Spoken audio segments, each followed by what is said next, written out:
Friends, எல்லாரும் எப்படி இருக்கிறீங்க? இன்றைக்கி நம்ம பார்க்க போகிற ரெசிபி என்னன்னு பார்த்தீங்கன்னா, ஒரு டேஸ்டியான ஈவினிங் ஸ்நாக் தாங்க பார்க்க போகிறோம். காரப்பொரி எப்படி பண்ண போகிறோங்கிறத பார்க்க போகிறோம். வாங்க இதை எப்படி ப்ரிப்பேர் பண்ணலாங்கிறத பார்த்துடலாம்.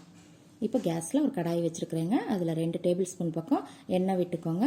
எண்ணெய் தேங்காய் எண்ணெய் விட்டு செய்யுங்க. அப்போ தாங்க இந்த காரப்பொரி நல்ல வாசமாக இருக்கும், டேஸ்ட்டாகவும் இருக்கும். நீங்கள் ரீஃபண்ட் ஆயிலை விட தேங்காய் எண்ணெய் யூஸ் பண்ணி பாருங்கள், சூப்பராக இருக்கும்.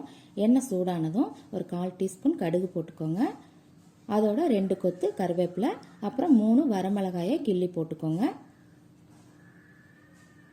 இதோட ஒரு 5லேருந்து 6 பல் பூண்டை இந்த மாதிரி தோலோடையவும் ஒன்றும் பாதியமாக தட்டி இதில் சேர்த்துக்கோங்க. பூண்டு சேர்க்கும் போது நல்லா மணமாக இருக்குங்க இந்த பொரி இப்போ இதையெல்லாம் நல்லா வறுத்துக்கலாங்க. கேஸை சிம்மில் வச்சுக்கோங்க. இதோட ஒரு 1/4 டீஸ்பூன் உப்பு, 1/4 டீஸ்பூன் மஞ்சள் தூள், 1/4 டீஸ்பூன் தனி மிளகாத்தூள். உப்பு மட்டும் நீங்கள் பார்த்து சேர்த்துக்கோங்க. பொரி ஒவ்வொரு பொரி உப்பாக இருக்குங்க, ஒவ்வொரு பொரி சப்புன்னு இருக்கும். அதுக்கு தகுந்தாற் போல் நீங்கள் உப்பு சேர்த்துக்கோங்க. இப்போ இது எல்லாம் நல்லா வறுபடவும் 3 டேபிள் ஸ்பூன் பொட்டுக்கடலை, 3 டேபிள் ஸ்பூன் நிலக்கடலைப்பருப்பு, வறுத்த நிலக்கடலைப்பருப்பு தாங்க.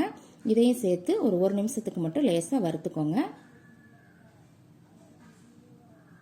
இப்போ இதையெல்லாம் நல்லா வறுபடவுமே நம்ம பொரியை சேர்த்துக்கலாம். நான் இன்னைக்கு சேர்த்துருக்கிறத 6 கப் பொரி சேர்த்துருக்குறேங்க. இப்போ எல்லா பொரியும் நம்ம இதில் சேர்த்தாச்சுங்க. இப்போ எல்லாத்தையும் நல்லா மிக்ஸ் பண்ணி விட்டுருங்க. கேஸை சிம்மில் வச்சுக்கோங்க, இல்லைன்னா பொரி உங்களுக்கு ஒரு மாதிரி கருகிரும். நல்லா எல்லா பக்கமும் இந்த மசாலா படுற மாதிரி பரட்டி விட்டுக்கோங்க. பாருங்கள், நல்லா அந்த மசாலாலாம் இந்த பொரியோட கலந்துருச்சு.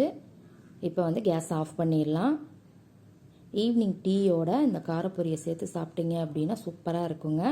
எப்படி இருக்குன்னு செஞ்சு பார்த்துட்டு கமெண்ட்டில் உங்கள் ஃபீட்பேக் சொல்லுங்கள். அன்போடு சமைத்து ஆனந்தமாய் உண்டு இன்பமாய் வாழுங்கள். வாழ்க வளமுடன்.